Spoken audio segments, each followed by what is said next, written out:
trabaja mientras otros duermen. Emprendedores como Elon Musk y Gary Vaynerchuk, así como Grant Cardone, promovieron la noción de que el éxito requiere sacrificio total. Elon Musk dice que si quieres ser algo en la vida tienes que trabajar 100 horas a la semana. Las plataformas permitieron a los emprendedores y creadores de contenido mostrar su estilo de vida productivo. Contribuyó a crear un glamour excesivo alrededor del agotamiento. Creo que mucho del miedo al fracaso lo hemos construido a través de esos fenómenos culturales. Mi nivel de perfeccionismo también ha hecho que no pueda apreciar ciertos logros y entonces sentirme aventado por el fracaso que me puede arrollar de vez en cuando. Quizás no sea sorprendente que los psicólogos hayan establecido que el miedo al fracaso está fuertemente correlacionado con el perfeccionismo. Y por más que hoy hay contenido en todos lados diciendo sé tú mismo y no es una carrera contra otros sino contra ti mismo, todos estamos expuestos a eso porque nuestro sistema económico y nuestro sistema profesional y nuestro sistema académico es predominantemente un sistema comparativo todo el tiempo. Hay una mente oculta aquí que está hablándonos y que tenemos que construir conciencia de eso. Cuando las personas descubrimos que hay otras personas que sienten lo mismo que nosotros o que pasan por lo mismo que nosotros, muchas veces nos aligera, nos hace sentir un poco más reconfortados. De alguna manera, como que la desgracia similar hace que nosotros sintamos que no somos únicos en el mundo y que es normal que podamos pasar por eso. Así que cuando estaba pensando sobre el miedo al fracaso, me puse a pensar qué otros calvos dirían del miedo al fracaso, qué dirían los famosos, qué dirían los deportistas, porque hay muchísimos calvos que hablan del miedo al fracaso de alguna manera que ya son muy famosos, así que te voy a compartir algunos mini conceptos que ellos comparten. When the people say, if this group of players or this manager don't win the championship, they will be a failure. Accept it and completely disagree. Completely. The people who's in the sport, you know how we know how difficult is everything. I said that as a club, the feeling that we have is start and try to do it. We are sad, of course we are sad. But okay, there is the competition, go there, you have to make chance. We were not good enough. We were good, but not enough to do it because the other team, and I give a lot of credit what they are. What is your biggest failure? When we fail at something, not only does it define you, I'm speaking for myself now, you don't quite know how important that failure is in that moment because you're in the vacuum and you're in the echo chamber where it's the voices in your head and all the insecurities and doubts. It doesn't exist. It's not existent. What the hell does that mean? Because, you know, if I fail today, okay, I'm going to learn something from that failure and I'm going to try again on Tuesday. I fail, I'm going to try again on Wednesday. So. Bueno, la verdad es que yo siento que el fracaso es una emoción que vive casi en todas las personas, o ese miedo al fracaso, simplemente en diferente grado. Y mientras más lo negamos, más crece, más ahora que hay una cultura de las cosas no son fracaso, también esa negación excesiva hace que crezca mucho más el miedo generalizado. Pero por otro lado, mientras más lugar le damos, también se vuelve mucho más incómodo el fracaso. Bueno, sí existe un nombre para esto. El miedo al fracaso o la fobia al fracaso se llama atiquifobia. Y en el documental del día de hoy, yo te quiero compartir un poco por qué creo que hay tanto miedo al fracaso en el planeta en esta actualidad. También quiero compartirte algunos libros que pueden ayudarte y mucho más, algunos trucos o algún protocolo de cómo sacar de tu ADN el miedo al fracaso. Mi nombre es Gonzalo Díaz Báez y estoy muy obsesionado con buscar maneras sanas de encontrar balance de vida en un mundo que parece que casi nadie lo podemos lograr de una manera simple, y este podcast y estos documentales es justo para ayudarte en esto. El éxito material es un símbolo de la bendición divina y quizá esta es la premisa más importante del fenómeno de hustle culture. Este fenómeno que avala y que promueve la cultura del esfuerzo excesivo para conseguir cosas materiales y riqueza, que seguramente lo has escuchado mucho en el mundo emprendedor, pero tiene décadas existiendo y ahorita te voy a contar un poco de esta historia. Sin embargo, lo que tienes que saber antes es que este fenómeno no solo ha motivado a emprendedores a buscar resultados y a profesionistas, sino que también ha lacerado su emoción personal de seguridad de bienestar y mucho más al no catalogar otras cosas como parte del éxito. Casi todos estamos atrapados en este ciclo cultural, donde lo único que está haciendo es matar nuestra sensación de logro. Siempre hace falta algo más por hacer y poco a poco convertir a todo en un fracaso. Aunque la idea de trabajo duro siempre ha estado presente en muchas culturas, Japan has some of the longest working hours in the world. Acabamos muy peleados Nueva York y yo. Creo que es una ciudad donde la definición de éxito es muy limitada. Es exitoso el que trabaja día y noche, es exitoso el que está exhausto, el que no tiene tiempo para sí mismo. la cultura del ajetreo o de hustle culture, como lo conocemos, hoy comenzó a cobrar fuerza en el siglo XXI, particularmente en el mundo de las startups y el emprendimiento. Silicon Valley y sus empresas tecnológicas fueron algunos de los principales lugares donde esta filosofía tomó forma. Emprendedores como Elon Musk y Gary Vaynerchuk, así como Grant Cardone, promovieron la noción de que el éxito requiere sacrificio total, a menudo diciendo frases como "trabaja mientras otros duermen", que seguramente la has escuchado. Elon Musk dice que si quieres ser algo en la vida tienes que trabajar 100 horas a la semana. Just work like hell. I mean, you just have to put in, 80 to 100-hour weeks every week. Además, la aparición de redes sociales como Instagram y LinkedIn ayudó a que la hustle culture se volviera omnipresente. Los feeds de estas plataformas comenzaron a llenarse de publicaciones sobre productividad, optimización del tiempo y mensajes motivacionales que glorifican el trabajo incansable. Y no me quiero yo hacer loco con esto. Yo lo promoví durante un tiempo muy marcado. Pero creo que muchos de nosotros nos dimos cuenta que esto tenía que cambiar. Y aunque figuras como Gary Vaynerchuk han cambiado su discurso, parece que ahí seguimos. Las redes sociales desempeñan un papel crucial en popularizar y normalizar esta cultura. Las plataformas permitieron a los emprendedores y creadores de contenido mostrar su estilo de vida productivo, lo que contribuyó a crear un glamour excesivo alrededor del agotamiento. A través de publicaciones y videos, muchos usuarios compartían rutinas de trabajo extensas, estrategias de productividad y hábitos que aparentemente conducían al éxito financiero y profesional, haciendo parecer que el éxito estaba al alcance de quienes estuvieran dispuestos a darlo todo y a ver 3 posts de Instagram. Y te voy a decir una cosa, a mí esto en lo personal me cansó de manera tremenda. Me terminó convirtiendo en un discurso interno donde ya no me sentía suficiente en mi trabajo y en mis metas. En años recientes, la hustle culture ha sido objeto de crítica, ya que muchas personas comenzaron a experimentar agotamiento, ansiedad y un sentimiento de insuficiencia tremendo. Que para nuestra plática de hoy, esto es el corazón, aunque no parezca, porque el fenómeno de ansiedad es muy similar al miedo que tenemos a fracasar. O por lo menos son primos hermanos. El auge de movimientos contrarios como la slow living. It was nice just to slow down. I was able to spend a lot more time with my wife, our 3 cats, and just to spend time with myself. To just exist. Y el quiet quitting, que es una renuncia silenciosa, surgieron en respuesta a los efectos negativos de esta cultura. Muchos jóvenes, especialmente, han comenzado a cuestionar la validez de una vida definida únicamente por el trabajo y el éxito profesional.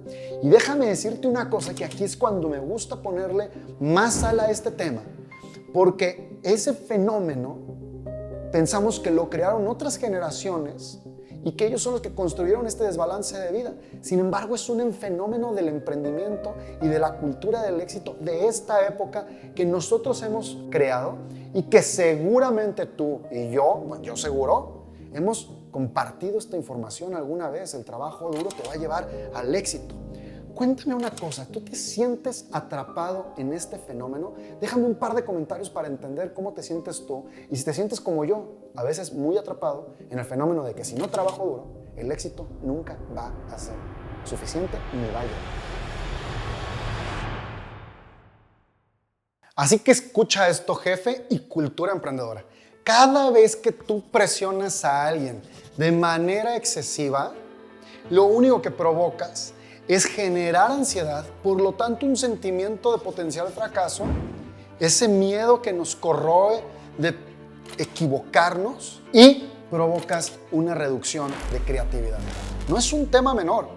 Eso fomenta el status quo. Si tú realmente como emprendedor, como jefe, quieres provocar estos fenómenos de altísimo nivel de creatividad y desarrollo, tienes que bajarle a presionar y a premiar toda esta cultura. ¿Qué actitudes podrían estarlo fomentando? Para que veamos que a veces hay cosas muy ocultos. Cuando se elogia el ambiente empresarial, el ambiente profesional, por esas muchas horas trabajadas, ¿no? Por esas personas que se quedan más tiempo. Cuando castigas a alguien por haber llegado un minuto tarde o por haberse ido 30 minutos temprano, de acuerdo al horario, pues porque tenía que pasar. Cuando como emprendedor sientes que está mal parar a las 5 de la tarde para dedicarte a ti y piensas que no estás haciendo lo suficiente. Eso también crea esa cultura de desarrollo. Cuando mandas ese email o ese Slack al final del día, en la noche, cuando ya nadie está, y todavía les mandas un WhatsApp para decirles que vean el correo que les acabas de mandar. Cuando premias todos los hábitos que no van alineados a una cultura integral, como no dormir, como tomar café para resistir más horas trabajando. Cuando premias que el no comí para trabajar un montón. No, se me olvidó comer porque estaba muy clavado en mis metas. Esos fenómenos laceran totalmente a la persona y crean un sentimiento de ansiedad y potencial fracaso. Cuando alguien pide ayuda y en vez de ayudar o crear un fenómeno social colectivo de conexión, nos enfocamos a decirle, busca tú una solución y le abandonas.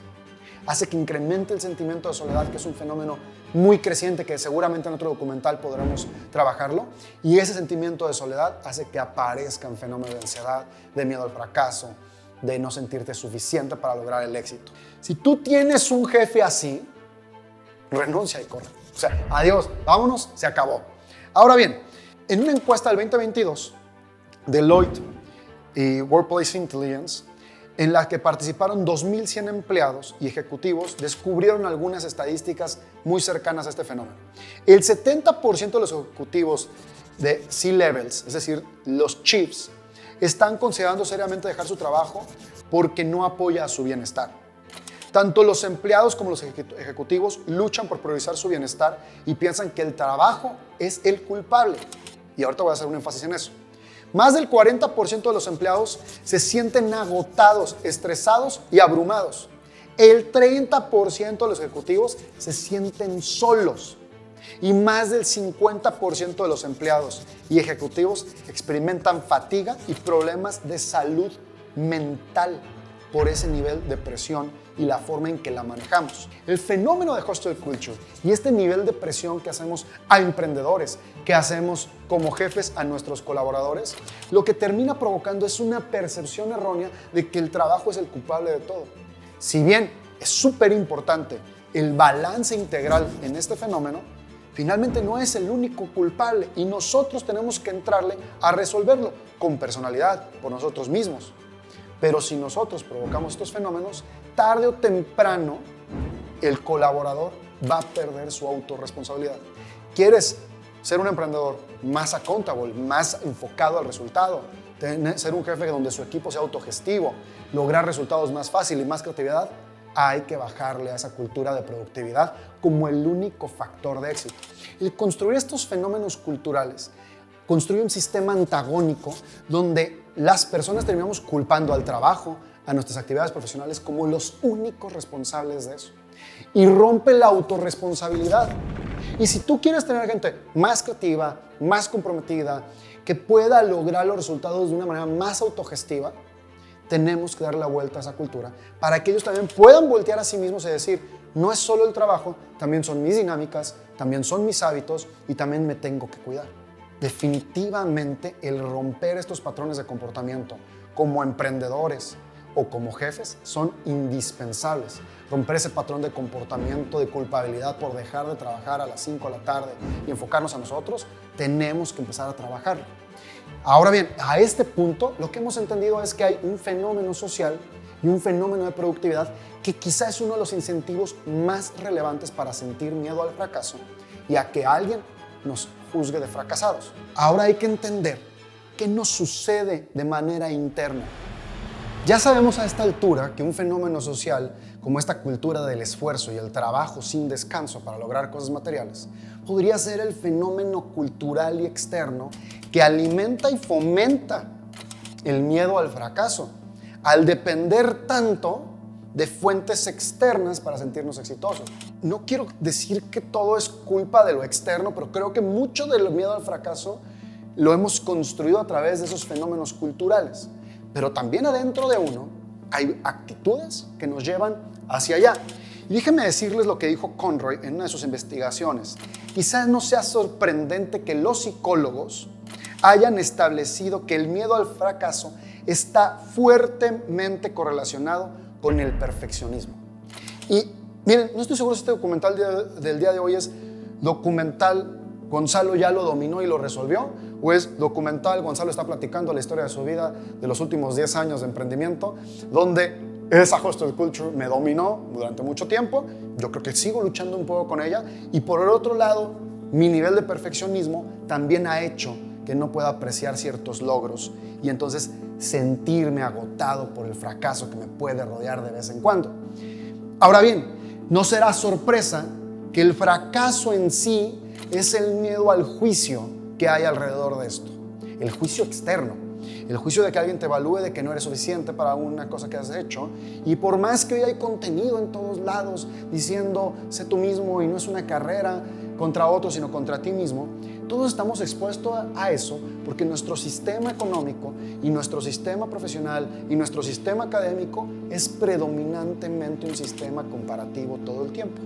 Y eso nos puede llevar a estos fenómenos muy obsesivos de ser perfeccionistas, que pueden incluir otros fenómenos. Cuando vamos al perfeccionismo, construimos este sistema de autojuicio y juicios externos de los que nos pueden decir, y nos provoca otras emociones que incluyen miedo a experimentar vergüenza, miedo a devaluar la propia autoestima, miedo a tener un futuro incierto, miedo a que otras personas importantes pierdan el interés en ti y miedo a molestar a otras personas importantes.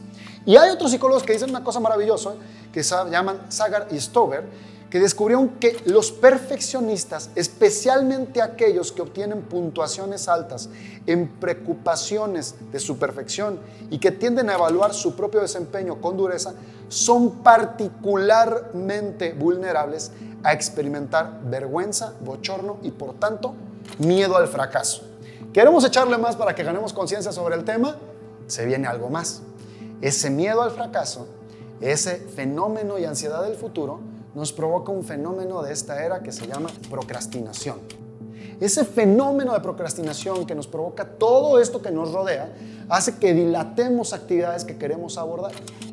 Y esto es un gran reto, porque se vuelve un ciclo tan vicioso que al procrastinar el miedo crece cada día más. ¿Y cómo podemos resolver un poquitín esto? Y les voy a contar una anécdota mucho más simple sobre este tema. Hace unos cuantos años practiqué parapentismo. Y recuerdo que en uno de mis vuelos de parapente, los de apenas de aprendizaje, creo que era el tercero o cuarto vuelo, me estrellé contra un árbol casi en el despegue de parapente.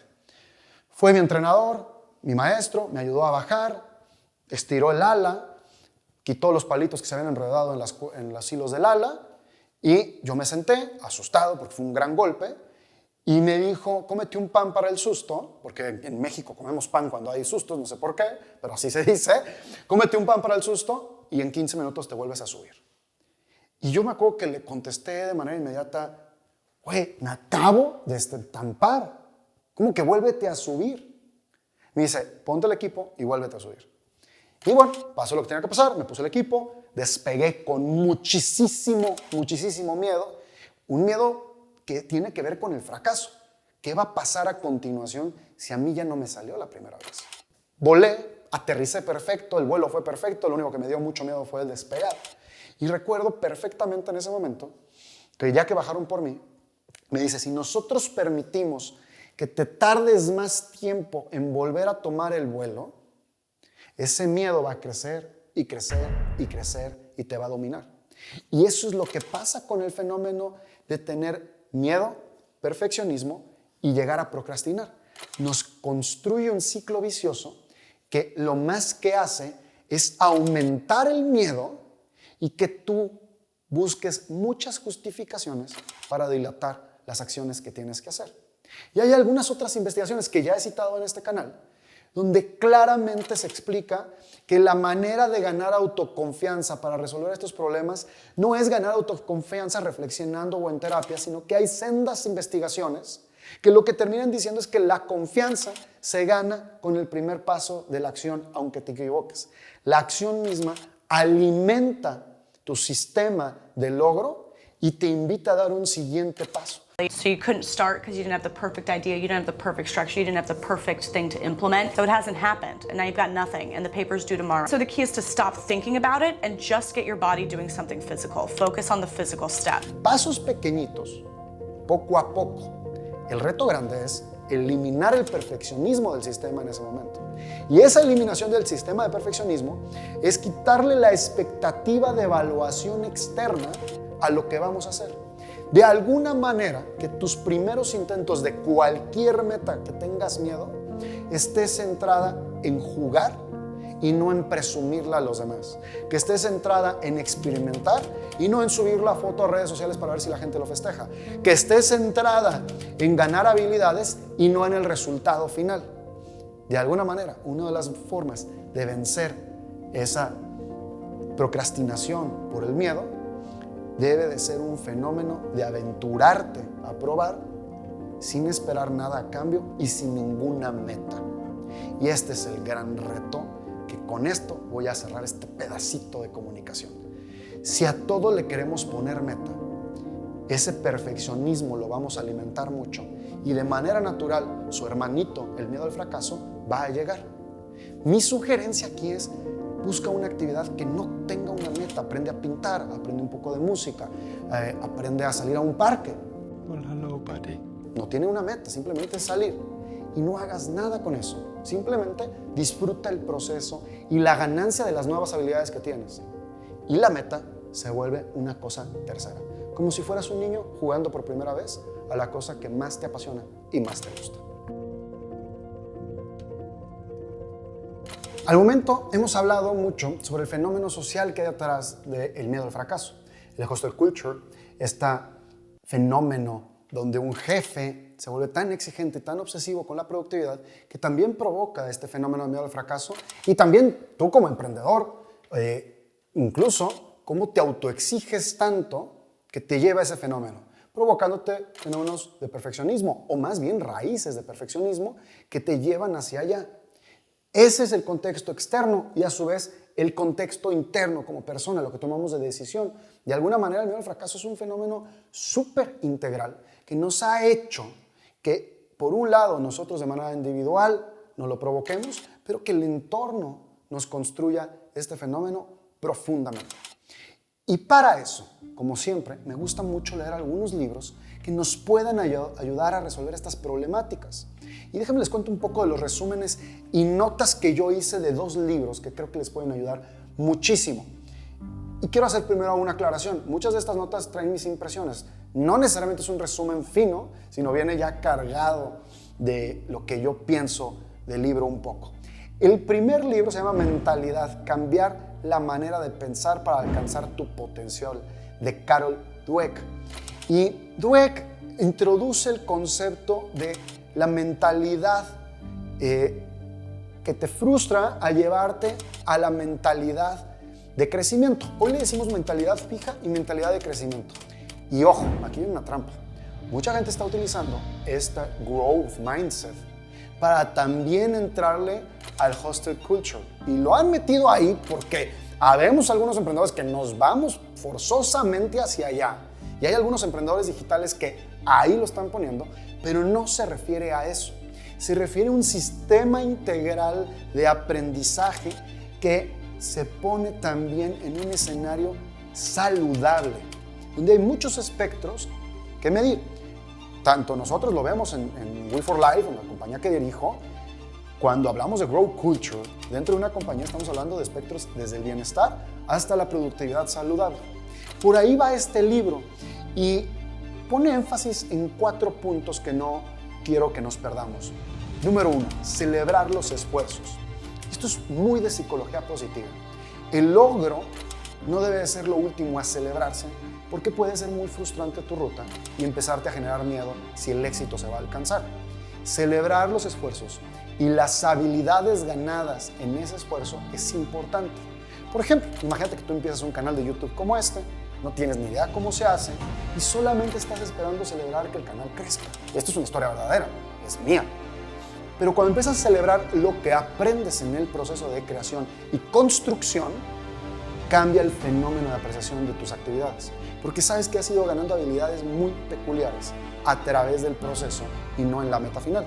En mi caso, siguiendo con este ejemplo, yo me he percatado cómo mi lenguaje, mi discurso y mi storytelling ha cambiado brutalmente cuando doy una conferencia en frente de 500 personas o cuando doy un curso a directores que somos 7 personas. Engancho y conecto mejor que nunca. Hay que celebrar el esfuerzo y las habilidades ganadas, no solo el resultado final. El segundo pilar que toca el libro de Dweck es aprender de los errores. Cuando hacemos algo muy difícil, tienes derecho a equivocarte. Y a menudo se aprende más de los errores que de los logros sencillos. Sí, los errores son inevitables y son de donde más se aprende.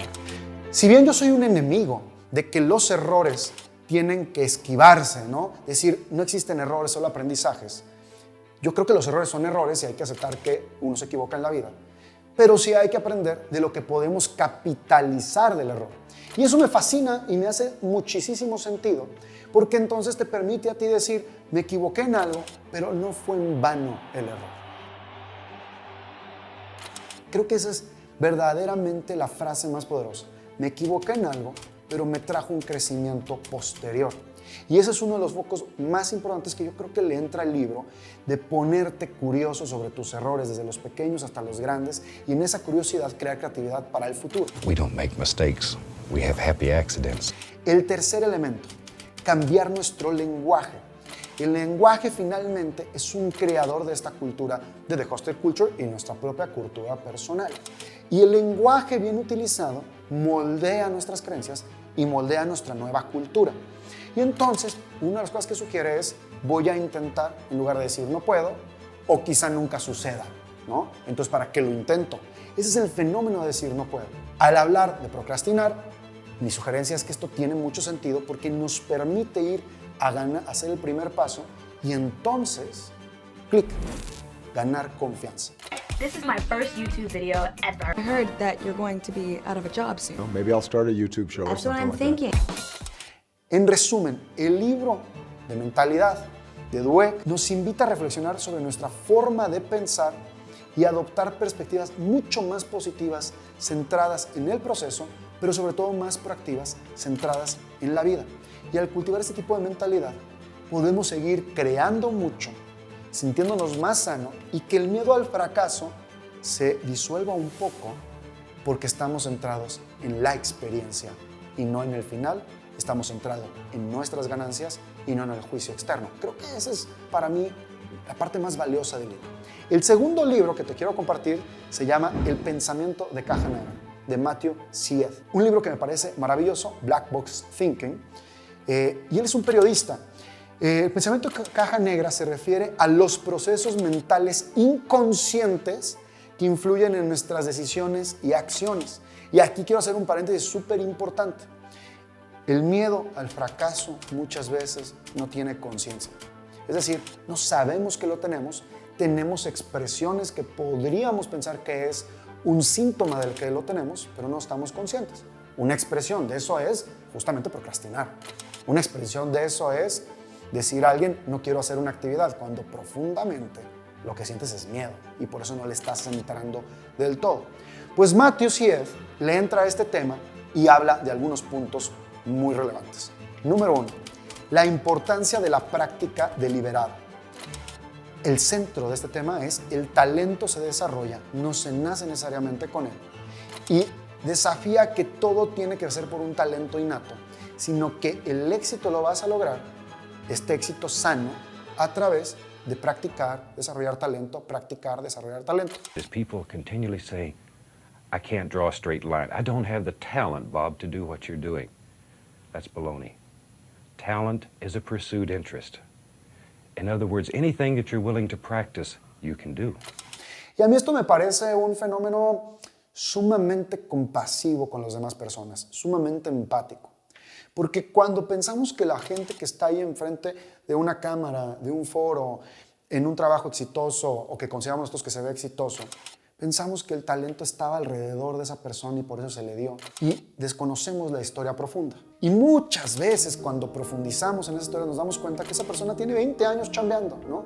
20 años trabajando duro para lograr eso. Y me gusta por cómo suena. Está más centrado en desarrollar que en que de manera milagrosa somos personas exitosas y perfectas. Y eso creo que le puede quitar un poco el miedo al fracaso, porque esto te da derecho a equivocarte, te da derecho a desarrollarte, te da derecho a aprender. El papel del entorno en este juego de entender nuestra mentalidad. Y este es un tema muy relacionado al otro libro. 1, el entorno moldea. 2, tienes que tener un entorno enriquecedor. Y aquí otra vez voy a hacer un paréntesis, porque esto suena a The Hustle Culture, ¿no? Si te juntas con 6 millonarios, serás millonario. Vamos a dejarnos de ese rollo. Lo único importante es, hay una cultura alrededor de nosotros que sí moldea nuestros miedos y moldea mucho el miedo al fracaso. Para mí, el consejo que hay que profundizar en el libro, léelo por favor, es que el entorno, nuestra familia y demás, si detectamos que hay algo tóxico en eso, no tienes por qué escupirlo y sacarlo. Si estás en un ambiente saludable, no en un ambiente de maltrato, no tienes por qué alejarlo. Simplemente tienes que entender quién eres tú en tu vida nueva. Y se acabó, no tienes por qué pelearte tanto con él.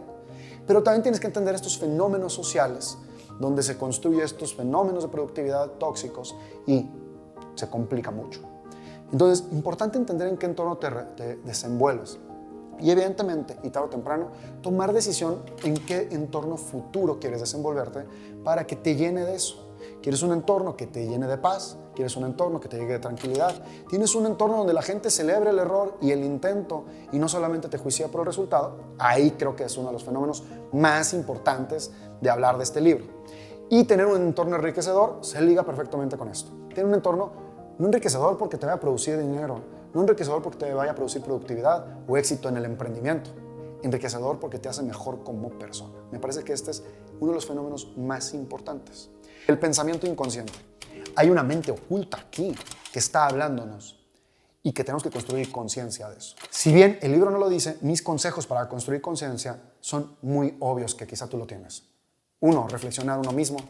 2, tener un diario. Platicaremos en los consejos de cómo resolver este tema al rato. 3, tener un grupo de ayuda.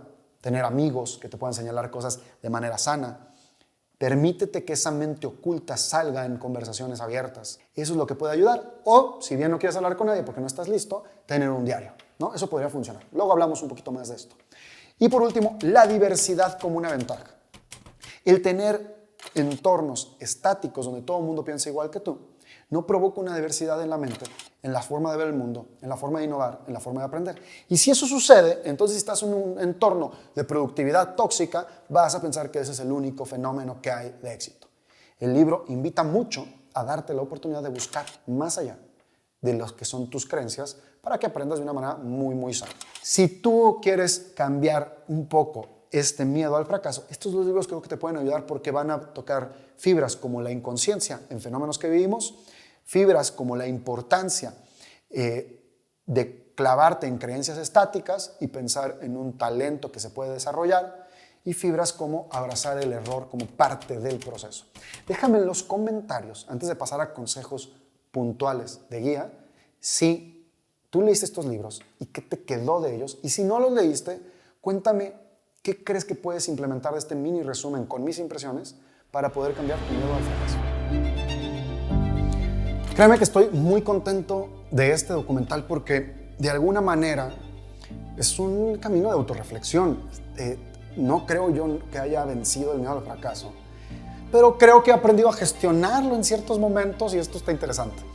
Voy a intentar darles 2 o 3 consejos que te puedan ayudar a poder gestionar el miedo al fracaso. No sé si lo puedas quitar pero que te ayuden un poco con lo que he aprendido en la vida de lidiar con esto y después de 10 años de querer trabajar como loco, cómo lidié con un poco empezarme a desintoxicar de esto.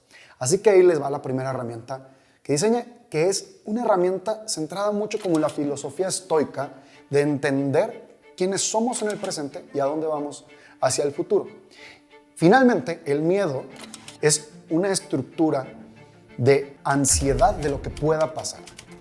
Entonces los estoicos tienen una herramienta que también Tim Ferriss la cuenta en una conferencia de TEDx sobre prevenirnos del futuro. La recomendación es que planees lo que puede salir mal y lo concientices para bajar la ansiedad. Es muy simple este fenómeno. Sin mucha ciencia, 3 columnas súper simples donde vamos a graficar un poco sobre los miedos. 3 columnitas, no más, ¿va? Y ahí les va lo más interesante de esto. Vas a hacer un listado de las cosas que te generan esta ansiedad del futuro, que te generan lo que va a salir mal, que estás pensando, es que si mañana esto no sale, o si mi proyecto fracasa, o si en mi vida me pasa esto, se acaba el mundo, eso vas a listar. Para algunos va a ser una lista de 3, 4 cosas, y para algunos quizá va a ser una lista de 300, no importa, todas las que quieras. Y vamos pensando que a mí me da mucho miedo una crisis económica que cierre mi negocio, ¿no? Y entonces voy a listar crisis económica.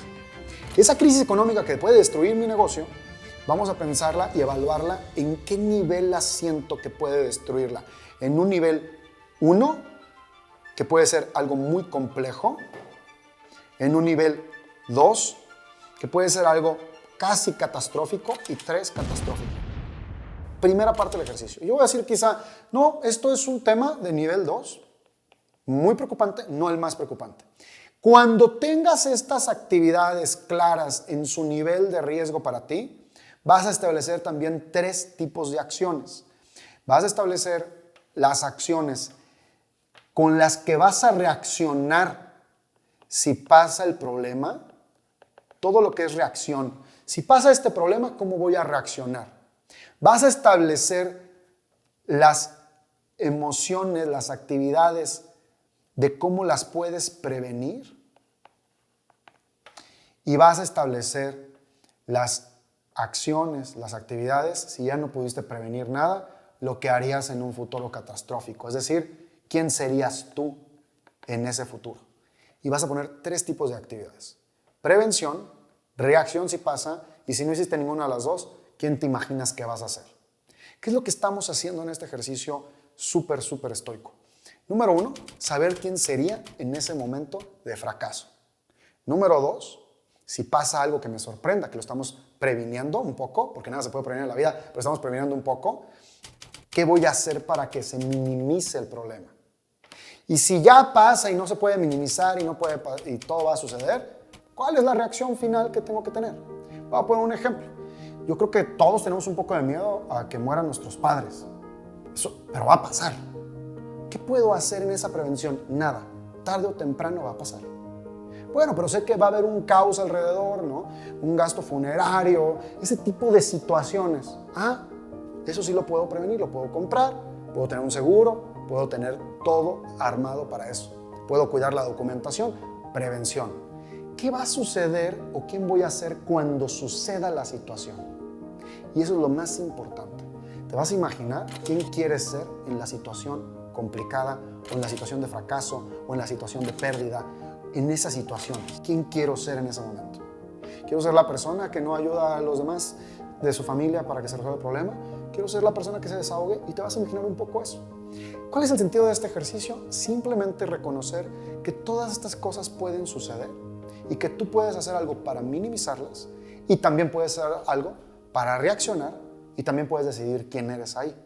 Los estoicos, de alguna manera, lo que sugieren es hacer este tipo de ejercicios para tú sentirte cómodo con que todo esto puede funcionar y después de hacerlo, lo guardas, estableces las acciones de prevención y decides vivir el momento presente porque nadie puede vivir de lo que no ha sucedido.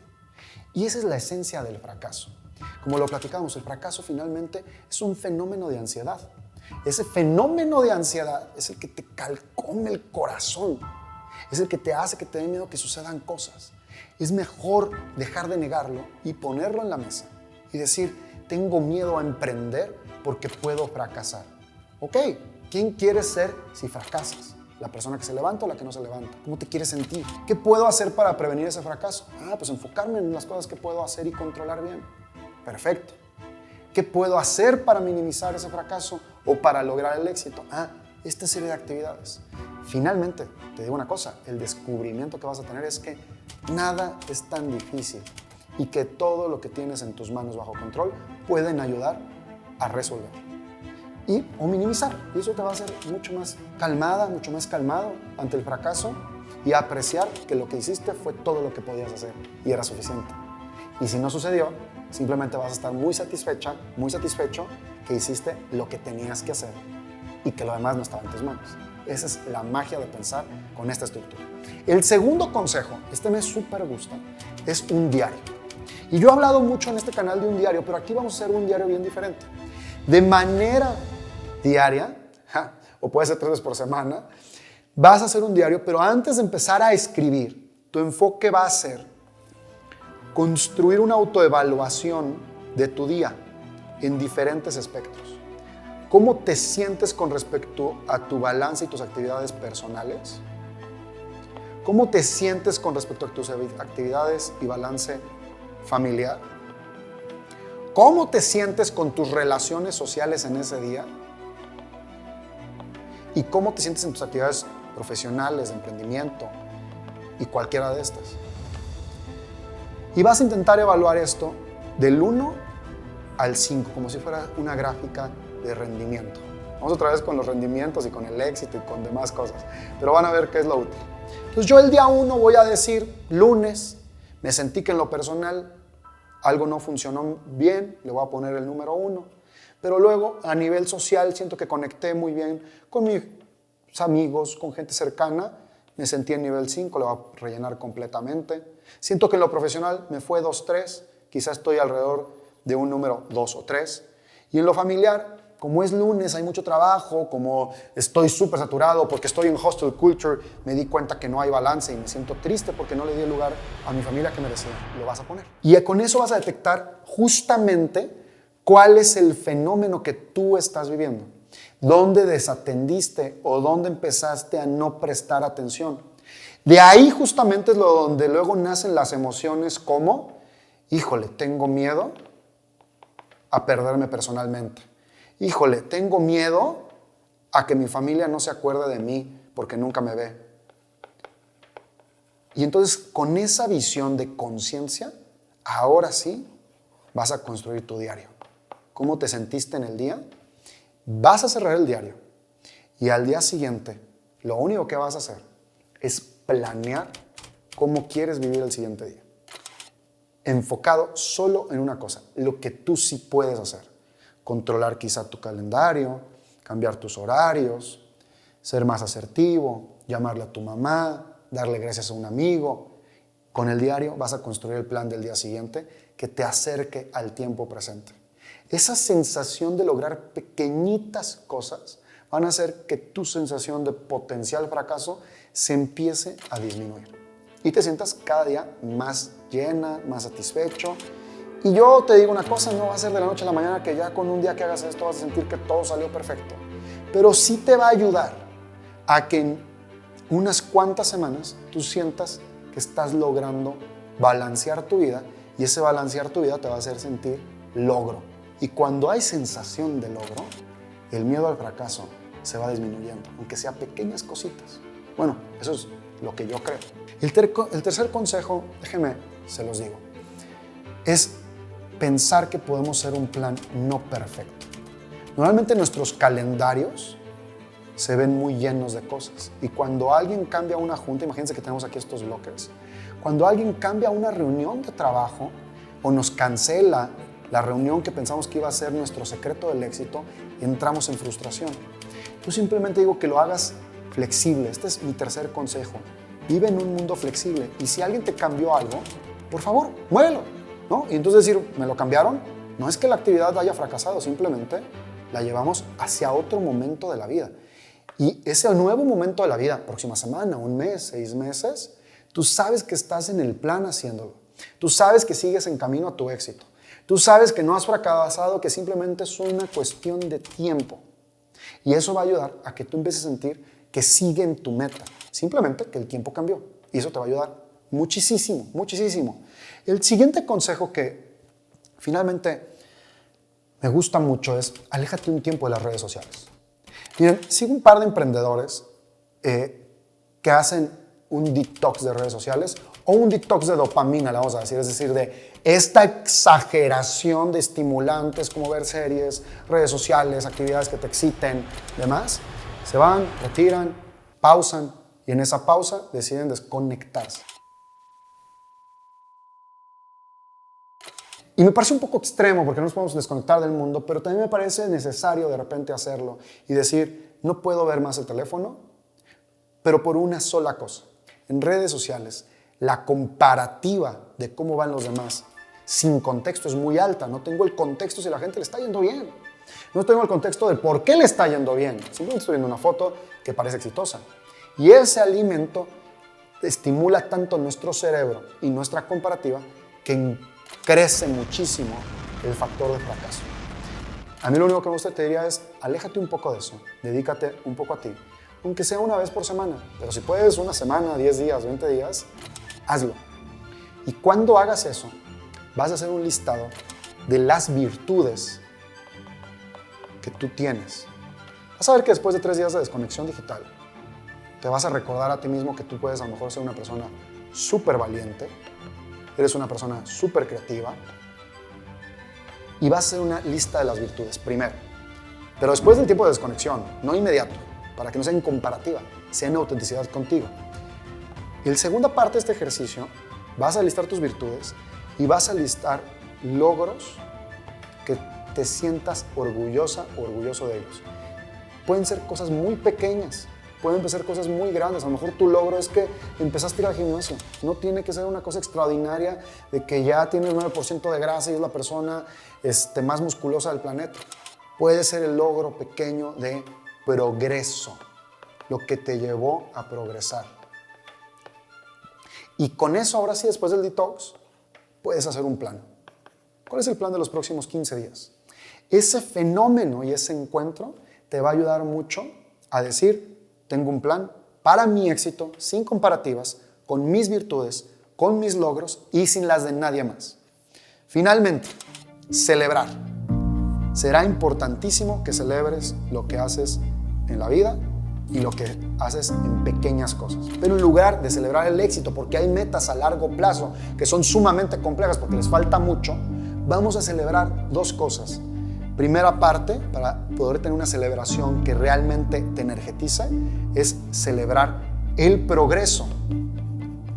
¿Qué estoy logrando cada vez que doy un paso pequeño? ¿Qué cosas puedes celebrar? Las habilidades. ¿Qué cosas puedes celebrar? El aprendizaje. ¿Qué cosas puedes celebrar? Una conexión social con alguien que te está ayudando. Ese tipo de cosas y más puedes celebrar el progreso para que eso vaya alimentando el logro y reduciendo el miedo. Tarde o temprano vas a llegar a un logro que vas a poder celebrar en el largo plazo. Pero para que se logre sentir calma y menos miedo al fracaso, sí o sí tienes que celebrar las cosas pequeñas y te va a ayudar muchísimo. De hecho, tengo que contarte que he visto algunas personas, emprendedores, gente que emprende algo, no solamente un negocio, que emprende algo, que hasta compran unas botellas de champán con etiqueta blanca, le pegan una etiqueta blanca como cualquier papel y le ponen mi primer empleado, mi primer cliente, mis primeros 10 empleados y la abren cuando va a llegar ese momento. Pero lo reducen a metas pequeñas alcanzables para que esa sensación de logro aumente. Y una vez más te lo digo, la sensación de logro cuando aumenta hace que el síntoma de fracaso disminuya. Por último, les quiero decir una cosa. Yo creo con toda esta historia, entendiendo lo que hay en el contexto social, entendiendo que yo creo que no se va a acabar tan fácil ese contexto social, que el mundo va a seguir así y que está más en tus manos y en mis manos tomar nuestras propias decisiones sanas de ir a nuestro ritmo. Que no tienes que correr y que mientras menos corras, yo casi estoy seguro que sentir miedo a fracasar va a disminuir. Que no tienes que pedirle permiso a alguien para emprender porque el juicio externo te va a agotar. Pero sí tienes con humildad de escuchar el consejo de alguien que te quiere, aunque no te entienda, porque ahí hay algo bueno.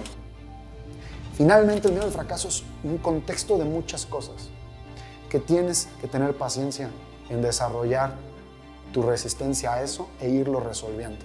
Y que nadie, ni del que está hablando el día de hoy, somos perfectos y nos va a salir siempre. Algunas veces vamos a sentir que ya la libramos y otras veces vas a sentir en nuevos retos un nuevo miedo. Y eso es normal. Eso es lo más importante que quiero que te quedes el día de hoy. Es normal sentirte a veces mal y hay que vivir con eso. Y cuando lo pases haciendo este tipo de ejercicios, seguramente vas a llegar a un nuevo nivel donde vas a superar un nuevo miedo y vas a lograr muchas, muchas cosas. Reconoce el progreso, rodeate de la gente que amas y seguramente te va a ir muy bien. Mi nombre es Gonzalo Díaz Báez y te agradezco mucho que estuviste en este documental acompañándome.